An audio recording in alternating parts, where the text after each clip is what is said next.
Muy buenas noches a todos y a todas. La verdad que es un placer comenzar un evento de estas características con tanta gente en el patio de butacas apoyando, pues, por un lado a Gonzalo Ortega y por otro a Vicente Domínguez, que nos ofrecerá un recital navideño posteriormente.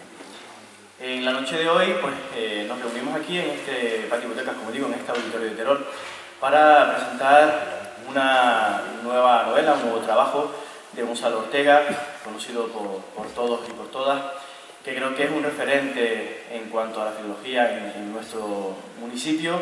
Sus trabajos etnográficos son y han sido muy importantes y que de alguna manera también a nosotros nos congratula el poder seguir apoyando el que durante, por ejemplo, este año 2018 se hayan presentado tantas obras de autores terorenses. Para no extenderme mucho más, porque aquí el verdadero protagonista de la velada es Gonzalo, pues quería cederle la palabra a José Antonio Rodríguez Batista, que según me comentaba hace acaso instantes, Gonzalo es una de las almas de esta novela, ¿no? Una de las personas que ha proporcionado su semillita en el trabajo que quizás pues, puedan adquirir posteriormente. Así que, José Antonio, tiene la palabra. Muchas gracias. Señoras y señores, buenas noches. Como ya se ha anunciado, el motivo de la presente reunión no es otro que la presentación del último trabajo literario del amigo Gonzalo Ortega. Ante todo, queremos mostrarle nuestro agradecimiento por habernos invitado a pasar este ratito con él. ¿Quién es Gonzalo Ortega? A pocas personas de este municipio se les esconde ya su identidad y su trayectoria. Después de más de 40 años en sus trajines de profesor universitario, resulta ya familiar escuchar su referencia entre nosotros, sobre todo por la densa estela profesional que ha ido dejando en este largo periodo, y no solo en las aulas, sino también en el terreno de la investigación. Igualmente, cabe señalar su labor como miembro muy activo de la Academia Canaria de la Lengua, de la que fue presidente entre los años 2012 a 2015. También debemos destacar su faceta de conferenciante a lo largo y ancho del mundo hispánico, pues es la filología hispánica su especialidad, en la que ostenta el grado de catedrático. Resaltar su palmarés de publicaciones nos llevaría aquí demasiado tiempo y no es eso a lo que hemos venido. La razón de esta cita es la presentación del Patio de las Flores. Se trata esta vez de una novela, pues con anterioridad nuestro amigo y paisano ha publicado nada menos que 4 libros de relatos cortos para adultos. Gonzalo suele decir que la literatura para él es una mera afición, pues su oficio, como ya hemos dicho, es otro. Presentamos hoy su primera obra novelística. No se trata, en nuestra opinión, de una novela convencional con claras metas comerciales. Aquí el fin que se persigue es mucho más generoso y concreto, porque desde la parquedad de personajes el autor nos describe un estilo de vida que las modernas influencias han convertido en algo punto menos que arqueológico. A través de la lectura de estas páginas podemos apreciar efectivamente una serie de valores que hasta no hace tanto tiempo constituían el pilar de nuestra sociedad rural. Tales costumbres, como decimos, han sido sustituidas por otras, sin que en todos los casos podamos decir que hemos salido ganando. Entre líneas, en la novela que comentamos se nos ofrecen una reflexión sobre las cosas sencillas de la vida de nuestros campos. Pero claro, el cuadro de usos y costumbres que el autor nos transmite a través de los monólogos de la protagonista adquiere una riqueza etnográfica sin precedentes. Además, sobre un lienzo de plantas ornamentales se va dibujando una trama de relaciones humanas, matrimoniales en particular, en las que encuentran cauce los sinsabores y, por tanto, los reproches que Hortensia hacía a su difunto marido. Solo de lejos pudiera considerarse esta obra como costumbrista, pues nunca cae en la tentación del folclorismo propio de esta clase de literatura. Todo ello es fruto de una esmerada elaboración literaria por parte del autor, y ello me consta porque en mi modestísima colaboración pude apreciar los complicados entresijos que conlleva la elaboración de cualquier obra narrativa. Si a esto le añadimos la meticulosidad de Gonzalo, ya nos podemos imaginar el resultado. Bueno, a estas alturas todos sabemos que una obra de este tipo siempre va más allá del tema principal. Así, la presente novela, por ejemplo, en mi humilde opinión de lector, hace hincapié en el abandono de las costumbres con que nos criamos, la mayoría de los que hay presentes, y con las que hemos echado el cuerpo que tenemos. Me refiero al hecho de que en esta obra se nos induce, aunque con debidos matices, a seguir edificando nuestra cultura sobre los sólidos muros de nuestras raíces. Y es que si derribamos lo consolidado para construir algo supuestamente novedoso, acaso estemos ganando bien poco.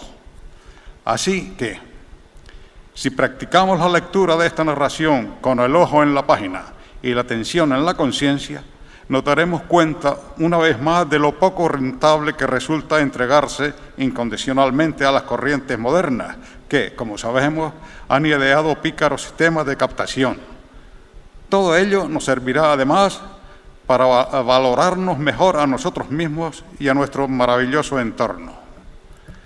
Bien, y por aquello de que al buen entendedor pocas palabras bastan, voy dando por concluida mi intervención, no sin antes agradecerles a ustedes su paciencia, su presencia, y al amigo Gonzalo que una vez más haya hecho recaer en mi humilde persona la responsabilidad de presentar este ojito de su cara que con tanto mimo ha elaborado.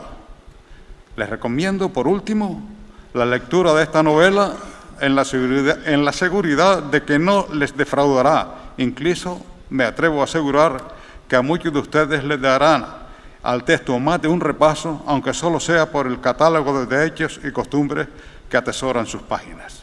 Muchas gracias y buenas noches.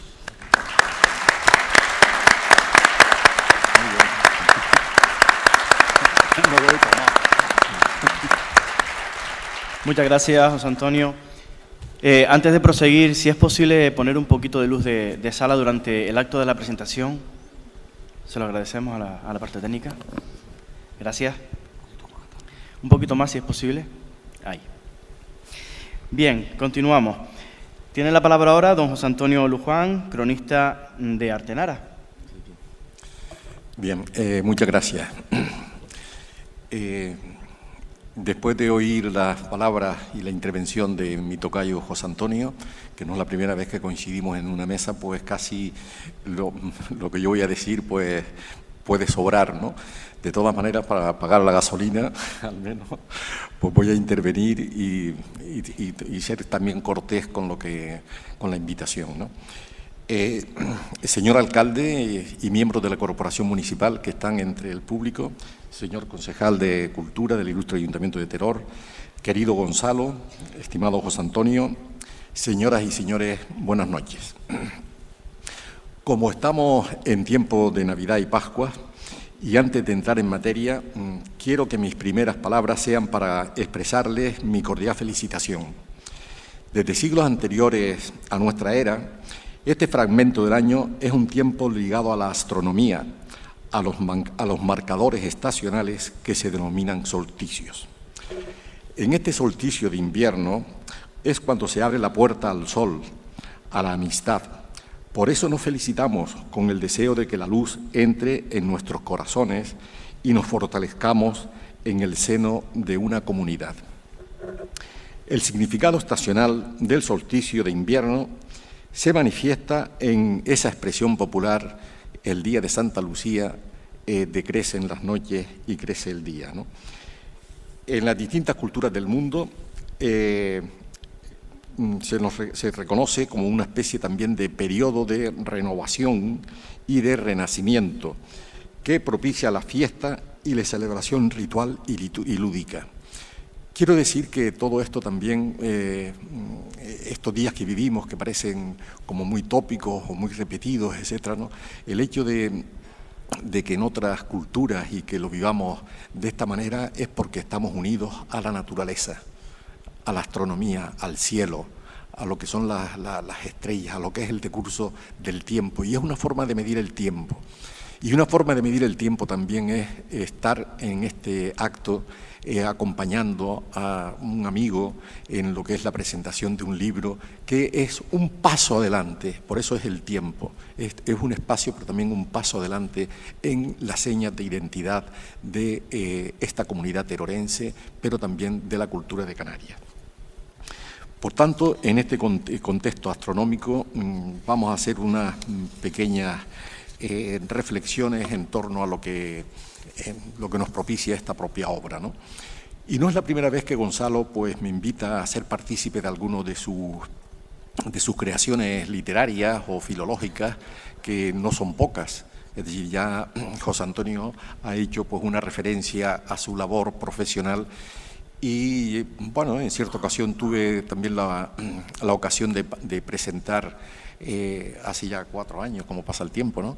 De presentarlo para cuando fue pregonero de la fiesta del Pino en la Plaza de Teror, y realmente allí decía que es un privilegio, bueno, decía allí y en otros momentos también, y siempre que tengo la ocasión de referirme a Gonzalo, de que no sé de dónde saca el tiempo, cómo lo estira, pero que es un lujo tener a una persona con este talante que tiene pues múltiples vertientes de humanidad.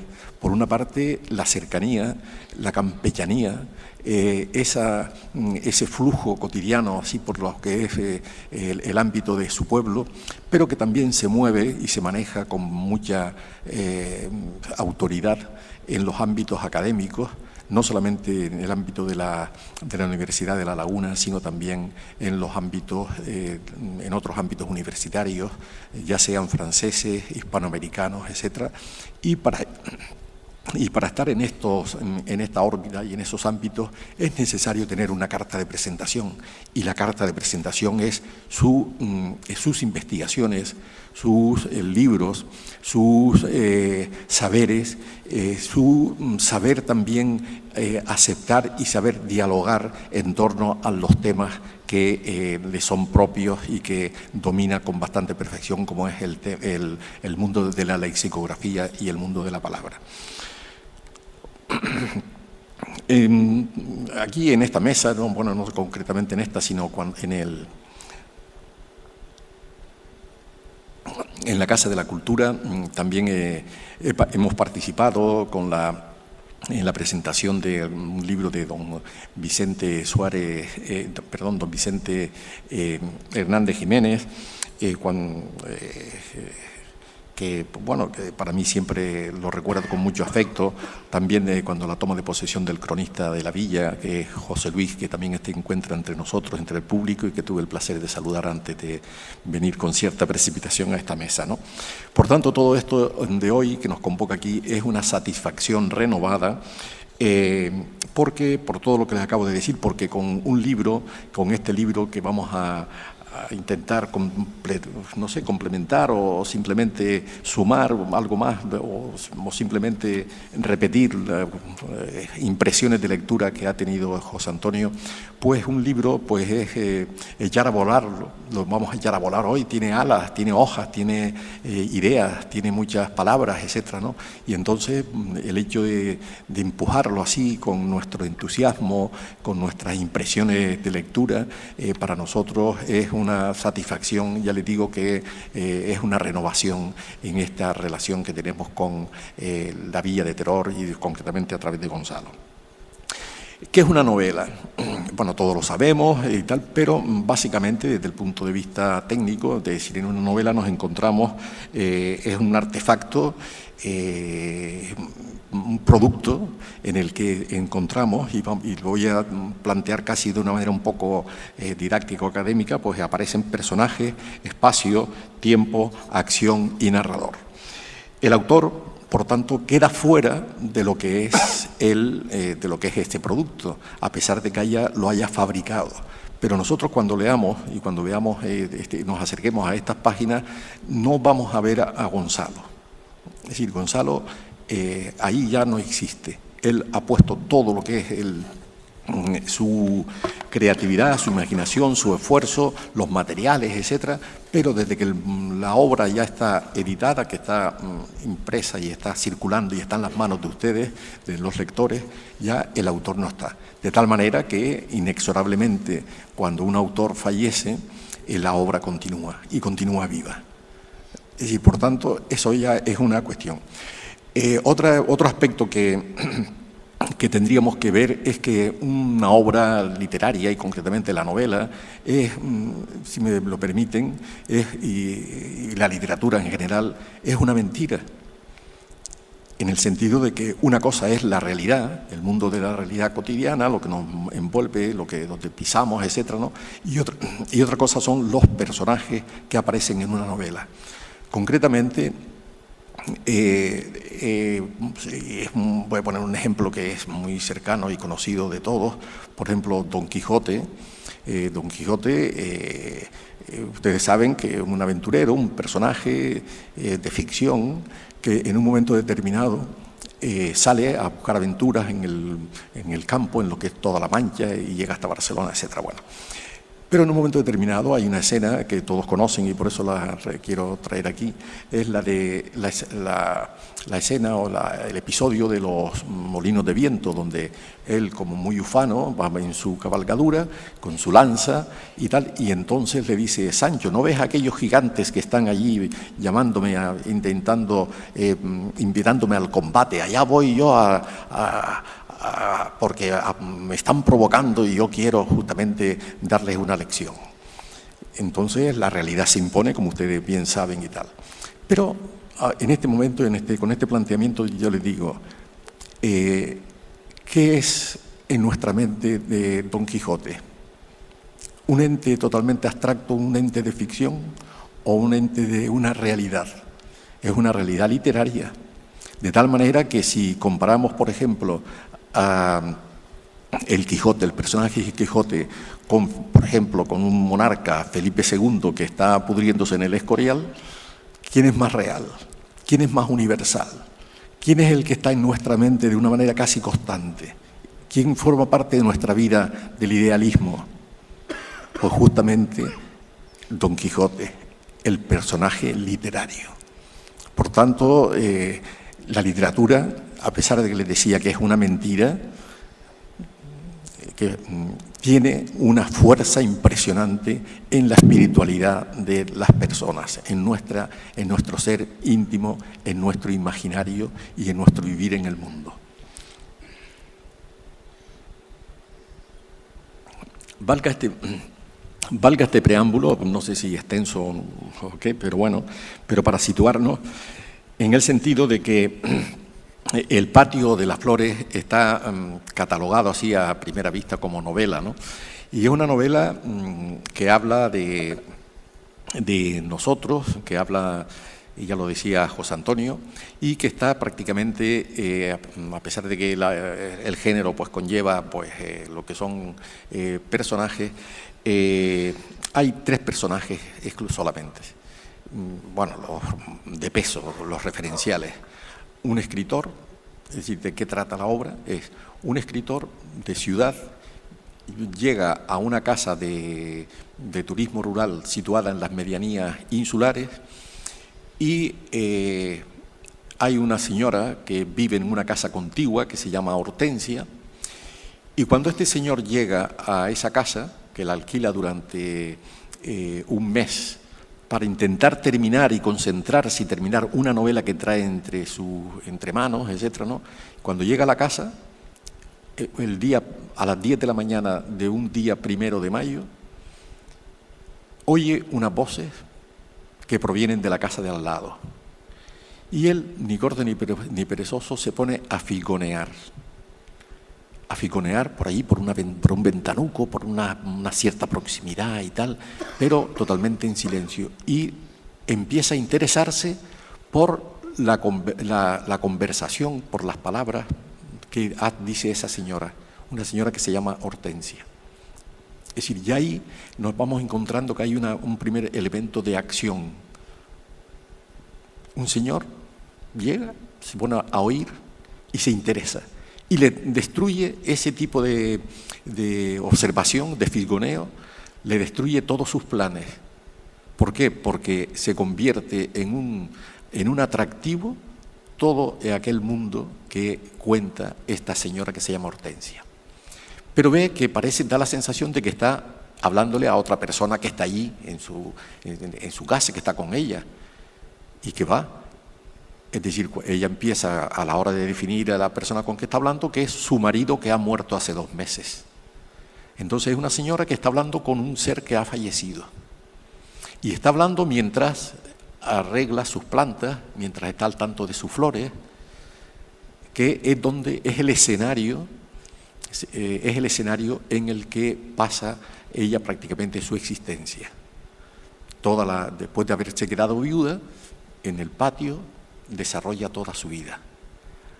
Y ahí, en esa confesión que hace con el marido fallecido, vean ustedes ya los aspectos de ficción que empiezan a aparecer, o irreales que empiezan a aparecer en la obra, pero son irreales, pero son verosímiles, porque ¿quién no habla con las plantas? Dice que muchas veces las plantas están bonitas porque se les habla, o los animales, etcétera, ¿no? Y mucha gente pues habla consigo mismo, tiene soliloquios, etcétera, ¿no? Hay una gran verosimilitud. Pero también existe pues un elemento de ficción en el desarrollo de estas acciones. Por tanto, y para sintetizar, tenemos el escritor que llega, la señora que se llama Hortensia, que no es casual que en el patio de las flores tenga ese nombre, Hortensia. Nosotros las flores, lo que llamamos flores de mundo, son las hortensias en el lenguaje general, ¿no? Y el señor fallecido, el marido que falleció, se llama Agustín. El tiempo de la obra se desarrolla durante un mes. El señor Alcibíades, que es el escritor, llega el día 1 de mayo, se cuenta que es un mes de primavera, de flores, etcétera, ¿no? El día 1 de mayo a esa casa del ámbito rural, y está durante un mes. Y en ese mes es donde sucede todo. Tenemos, por tanto, ya el tiempo, los personajes, el espacio y el tiempo, ¿no? Y la acción, por tanto, también es que se desarrolla. Este escritor que está allí, oye, durante los 10 primeros días empieza a confiar en su memoria lo que va oyendo, y lo va tomando después en un cuaderno, etcétera, ¿no? Pero era tan interesante todo lo que oía que decidió comprarse una grabadora, bajar a ir al pueblo cercano y comprarse una grabadora para que no se le perdiera ni un ápice de lo que estaba oyendo, porque lo consideraba sumamente interesante.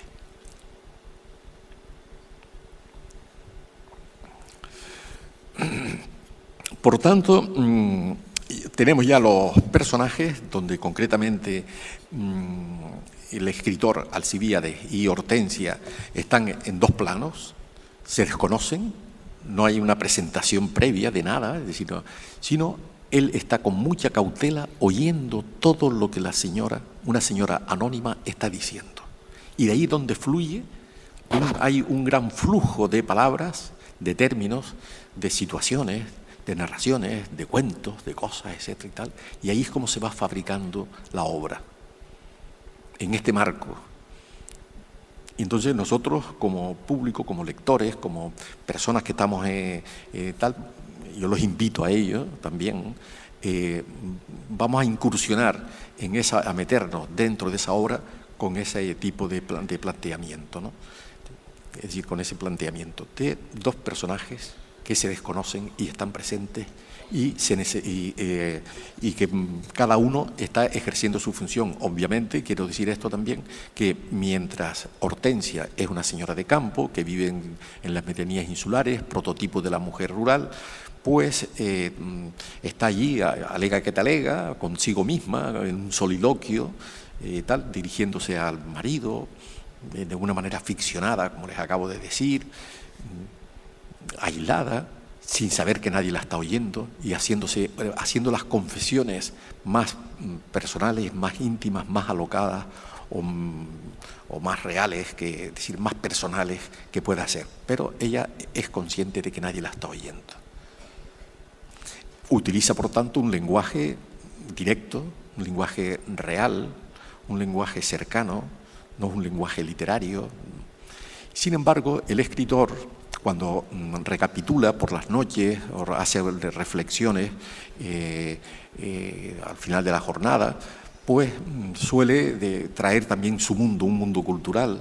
Es un profesor de secundaria, de instituto ya jubilado, entonces él va haciendo ese tipo de recapitulaciones, pero ya con una manera de expresarse diferente, es decir, propia de su profesión. Hace referencia a, hombre, esto me recuerda a mí a tal novela, o a tales novelas, o a tales autores.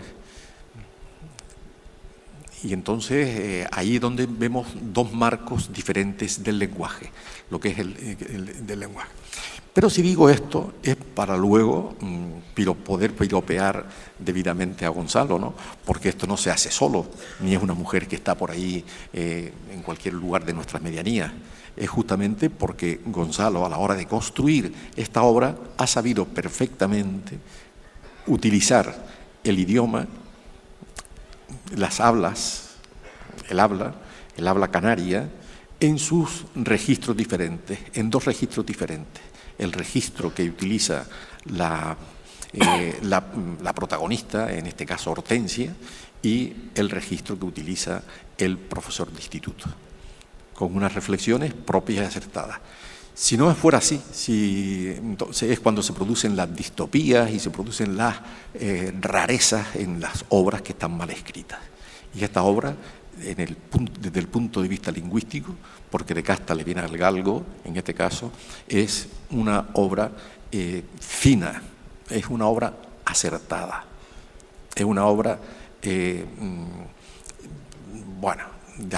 una altura, desde el punto de vista de los registros lingüísticos, apropiada y en el marco de lo que pueda ser, no sé, una cota bastante significativa en el ámbito de las literaturas hispánicas. ¿Qué es lo que cuenta Hortensia? Hortensia nos hace, a través de Gonzalo, a través de Hortensia, nos lleva, y Hortensia mismo, vamos a valorar al personaje, nos lleva a un viaje al pasado. Nos coge como si fuera de la mano, pero de su boca, de su memoria, y nos lleva al pasado de toda una generación que ha vivido, de una serie de personas de estas islas, de todas las islas, que ha vivido tal vez entre los años 40-50 del siglo pasado y los 20 años de ahora.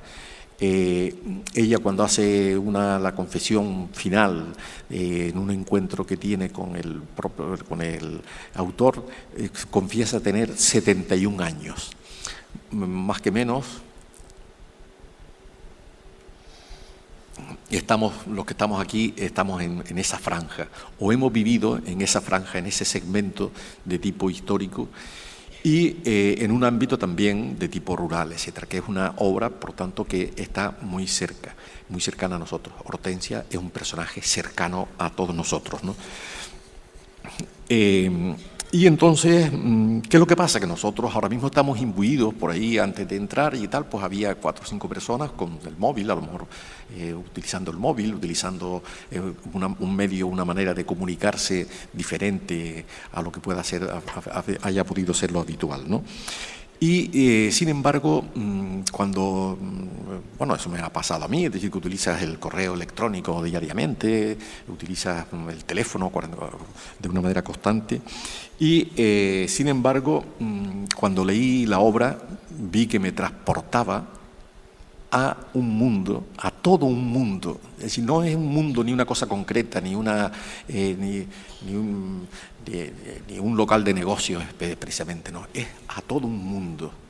Entonces, lo que ha construido Gonzalo a través de Hortensia es como una especie de friso, un friso, es decir, como una especie de dibujo, como un mural de esos que solemos ver cuando vamos a algún pueblo, que los tienen hechos en cerámica y tienen diversos aspectos de la vida del pueblo dibujados, recogidos en ese lugar y tal. Pues, en este caso concreto, nos encontramos con una obra, imagínense ustedes un mural como de cerámica amplísimo, grande, que ocupe toda esa parte donde aparezcan todas las escenas que luego les contaré, de muchas cosas. Y ahí está reflejado. En este caso está reflejado con palabras. Está convertido en novela. En esos casos que a lo mejor hemos visto cuando hemos estado en alguna ciudad, en algún lugar, en algún pueblo, en la península, etcétera, pues se recogen fragmentos de las características de los pueblos, etcétera, en ese tipo de cerámicas, ¿no? A mí concretamente, y todos, y por eso lo voy casi a comentar, todos tenemos un patio. En nuestra memoria todos tenemos un patio. Y tenemos un patio con flores. Y si no es un patio, es una galería. Porque también en la obra se dice, lo dice Hortensia, que hay flores de fuera y flores de dentro. Hay flores que resisten el sol, etcétera, y hay otras que no. Pero seguro que todos los que nos encontramos esta tarde, esta noche aquí, en este hermoso y amplio y acogedor auditorio, tenemos en nuestra memoria un patio. Y que se le va a acrecentar a medida que cuando compren y tengan ustedes el libro en la mano, se les va a acrecentar y se les va a dar vida. Para mí estaba el patio de mi casa, alguna vez hecho de Artenara, yo ya lo decía, yo soy el cronista de Artenara, bueno, vivía allí hasta los 13 años como niño y tal, y en mi casa, pues mi padre cuando construyó la casa, vino de Cuba, también aparecen las obras en la obra pues esas referencias a la inmigración, etcétera. Es decir, que empieza uno a anudar temas de las vivencias, de las biografías personales, y el patio de mi casa, después de leer la obra de Gonzalo, tiene otra dimensión en mi memoria.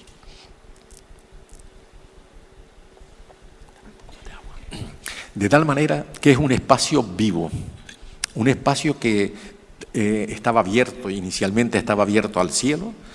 Mi madre tenía una serie de plantas en el entorno, que si las ponemos a tal, pues había pues, aquello era casi medio jardín botánico, es decir, una variedad de plantas, donde el agua de lluvia caía sobre lo que eran la capa de la reina, por ejemplo, pero en la base del patio había un aljibe, y ese aljibe se alimentaba, se surtía del agua que caía de las que llovía y caía en la azotea. Y mi padre siempre por la época de septiembre, octubre, por ahí, nos hacía barrer la azotea en 2 o 3 ocasiones y con bastante frecuencia, para que el agua al arrastrarse bajara y fuera limpia, no fuera llena de pajullos ni nada. Pero luego esa agua del aljibe subía a otro aljibe que había en la parte superior, algo más pequeño, y es de donde se cogía el agua. Por tanto, vean ustedes que el patio en este caso funcionaba casi como un corazón, una rotación del agua que caía, bajaba, volvía a subía a través de la bomba que le dábamos mientras por la noche rezábamos el rosario. Cada uno de los hermanos le daba durante un misterio, por así decirlo, y después el agua bajaba hacia lo que puedan ser el uso doméstico, etcétera, ¿no? Pero aparte de eso también estaban las flores y estaban las plantas. Y mi recuerdo es cuando leí que Hortensia cuidaba a los mimos, me vino a la mente cuando estaban poniendo la luz eléctrica en Artenara en el año 57, yo tenía 7 años, y en esa época los niños son esponjas que cogen y copian todo lo que hay por allí. Pues a mí se me ocurrió, entre las múltiples macetas que había en el perímetro del patio, pues hacer una instalación de la luz. Ponía unos palitos, después con unos hilos a carretos y tal, iba poniendo los cables, por así decirlo, y tal, y de vez en cuando ponía colgando una flor de mimo.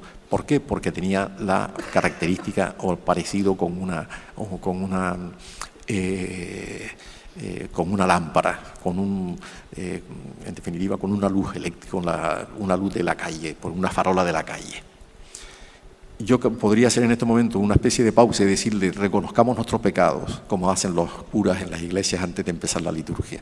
Pues antes de seguir adelante, yo les podría decir a ustedes, reconozcamos nuestro patio, hagamos una pausa y reconozcamos nuestro patio en la mente de cada uno de nosotros. Y ustedes verán qué cosas les pueden aflorar, qué cosas tan hermosas han vivido, hemos vivido y tenemos en nuestras biografías personales. Sí.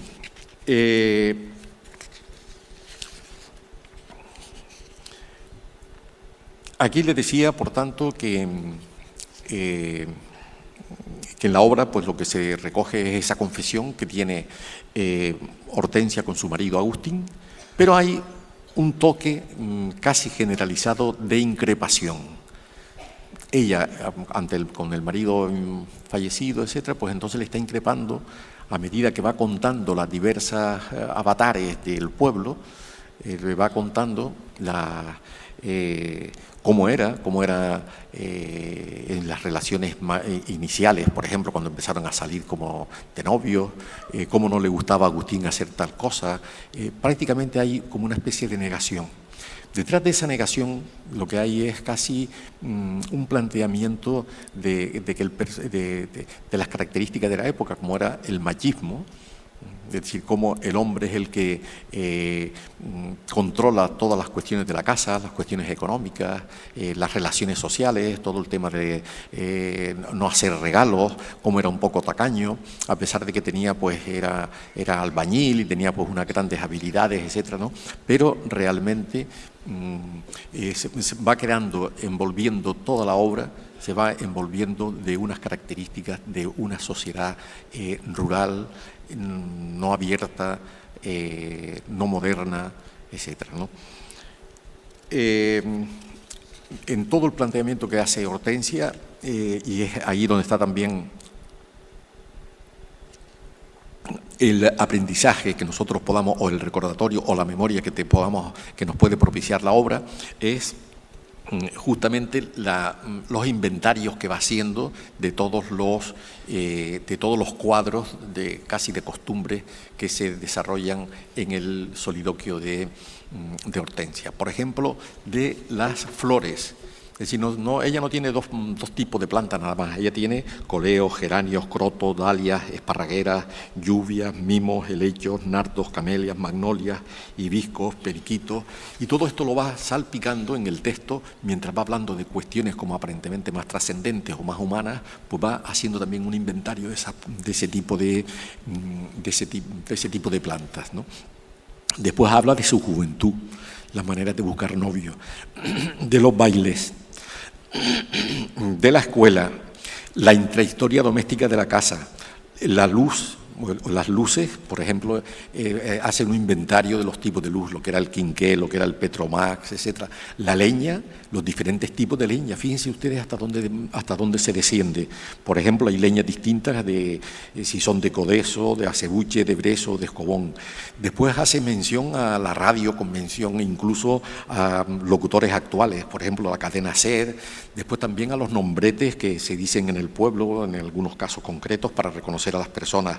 Las tareas campesinas, la trilla, la cogida de papas, los tipos de papas, el nombre de los animales, los nombres de la vaca, así que es Maravilla, Margarita, etcétera, etcétera, ¿no?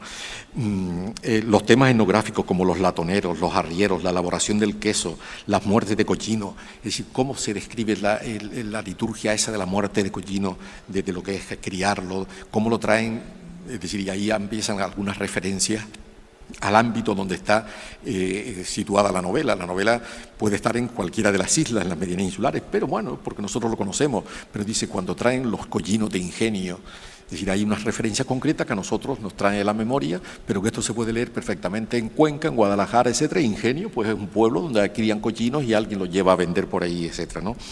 Los pequeños ganados de cabras, los cuentos de brujas, los toques de campanas, las muertes, cómo es la muerte de primera, segunda, etcétera, todo ese tipo de cuestiones. Todo ello está descrito con una gran maestría, con una gran sabiduría, ya se lo decía antes, con un lenguaje directo.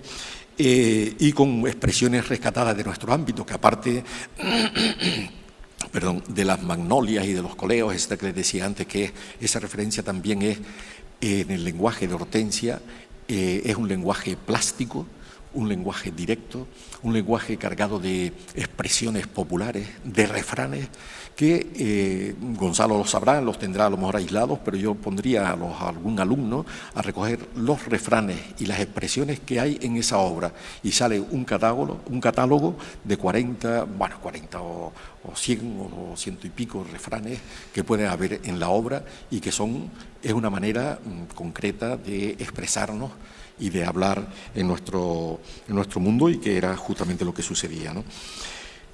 En mi opinión, y ustedes saben, no solamente por ser cronista, sino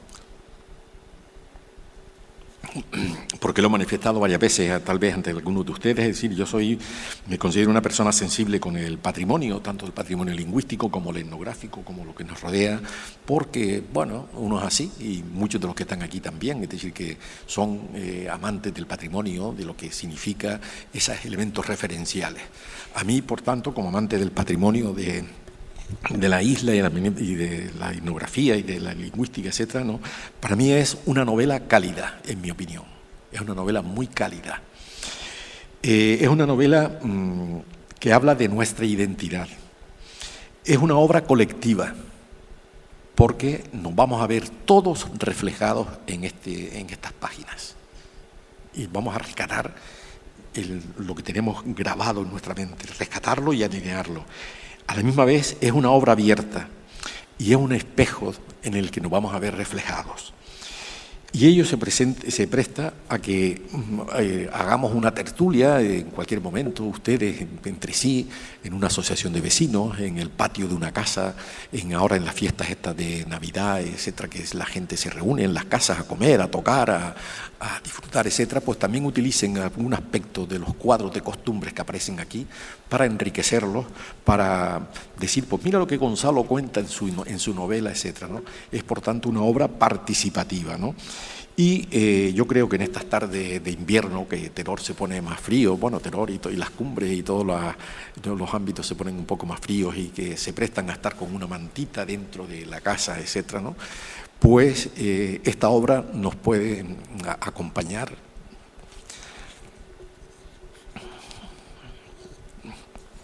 tal vez para ser un poco más felices. Gracias.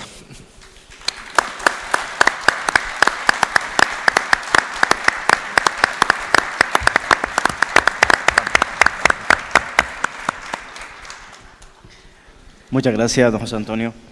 Y ahora vamos a conocer, si les parece. Sí. Yo tenía preparadas como unas preguntas ahí que esta tarde las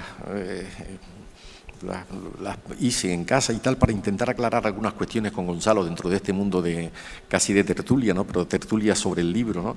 Porque después de leerlo, tuve el privilegio de leerlo todavía en una etapa en que estaba construyéndolo casi de manuscrito un poco, ¿no? Y Pepe, mira a ver qué te parece eso y tal, y dada la amistad que tenemos, etcétera, pues con mucho agrado lo hice, ¿no? Pero ya cuando uno la lee por ya segunda vez, la ves en el mazo formando el libro, pues parece que te quedan cuestiones que preguntarle y que tal vez estén en la mente de ustedes. Por ejemplo, una cuestión que se me ocurrió es respecto a si esto es una obra costumbrista o no. Es decir, porque da la sensación de que puede ser una obra de costumbres rurales. Yo tengo mi opinión particular, pero quiero ver la de Gonzalo a la hora de construir esta obra, si es una obra costumbrista de estas que estamos acostumbrados, entre comillas, a ver y tal. Bueno, en primer lugar, buenas noches. El amigo Pepe Luján ha desentrañado de una manera tan exhaustiva y tan detallada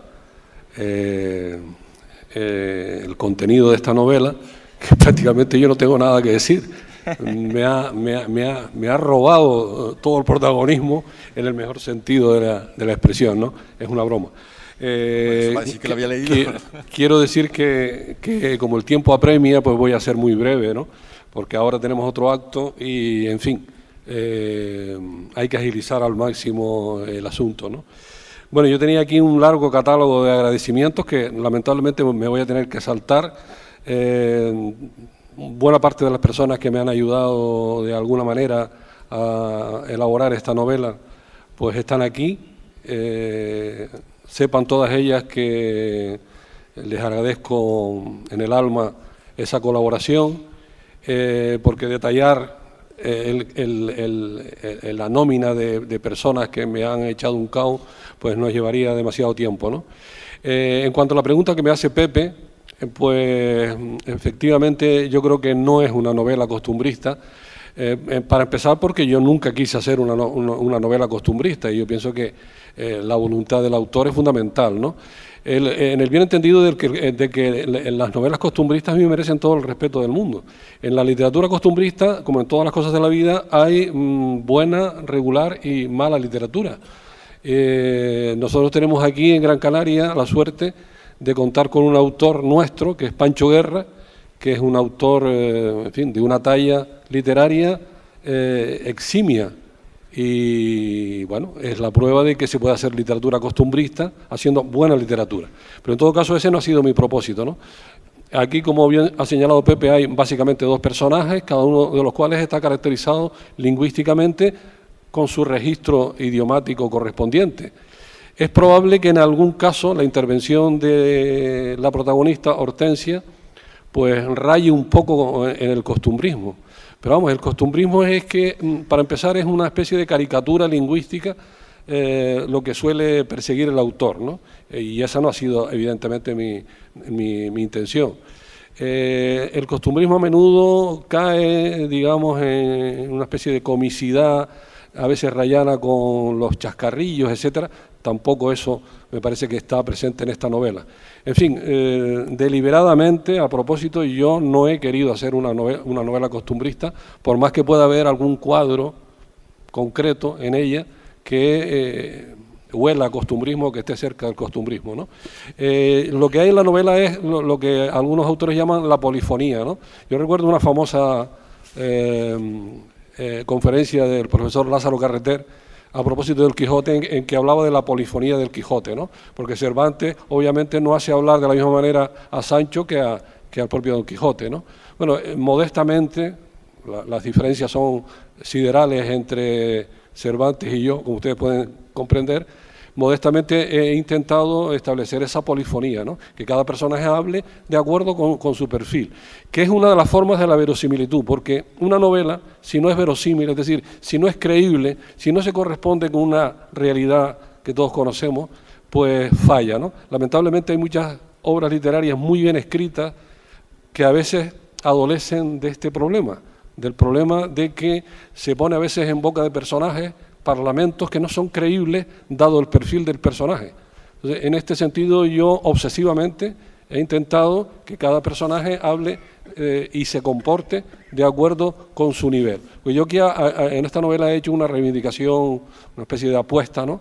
Por, digamos, dignificar el habla popular, particularmente el habla rural, porque es, digamos, digna de ser reivindicada, porque es muy rica en matices. Todos sabemos que las palabras no son canjeables. Cuando una palabra se pierde una manera de ver las cosas. Entonces, como procedo del campo, procedo de este pueblo, reivindico la cultura rural, porque es una cultura, diríamos, que tiene dignidad. Y en todo caso, el lenguaje que lamentablemente se está perdiendo, sobre todo en las nuevas generaciones, ¿no? Pues el lenguaje que se emplea, el español que se emplea en las zonas rurales tiene, digamos, una riqueza apabullante, pues un poco he querido, sin forzar las cosas, porque en una novela tampoco se pueden forzar las cosas. En realidad, eso lo sabe algún compañero que está aquí, que es novelista, la novela lo lleva uno, la propia trama de la novela lo lleva uno de la mano. Eso es un tópico que suelen confesar los escritores, pero es verdad. Es decir, una vez uno hace un planteamiento inicial, luego es la propia dinámica de los acontecimientos de la novela la que marca un poco la pauta, ¿no? Claro, yo me he extendido mucho.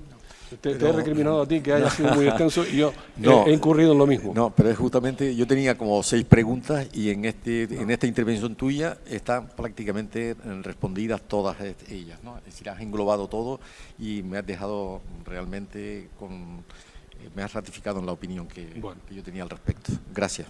Pues nada, yo creo que obviamente hay muchas cosas que comentar, desde por qué el título, por qué escribo, cómo se me ocurrió la idea de esta novela, los jóvenes entenderían esta novela.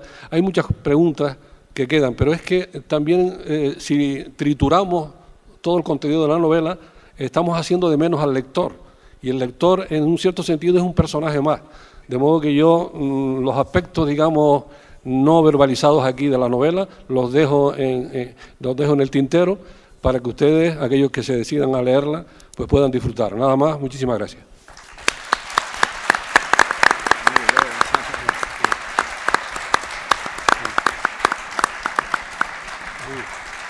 Bien, pues desde el Ayuntamiento de Teror, Gonzalo, pues agradecerte que hayas querido estar en estas Navidades aquí acompañándonos con una nueva novela, en este caso con tu primera novela, creo haber entendido, y sobre todo el poder seguir en la senda de presentar obras de autores terorenses, que es uno de los, digamos, de las metas que nos marcamos, porque yo creo que lo nuestro hay que defenderlo, y aquí yo creo que tenemos un claro ejemplo de ello.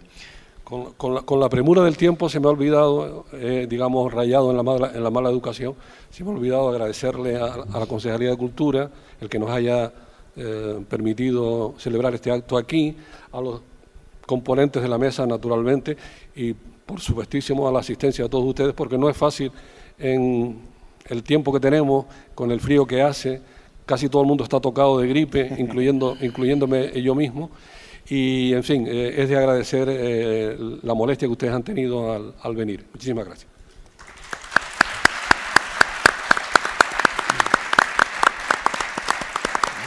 Pues una vez concluido este acto, en breves instantes procederemos a disfrutar del recital navideño de Vicente Domínguez, también hijo de este municipio, que pondrá pues la nota musical a la velada.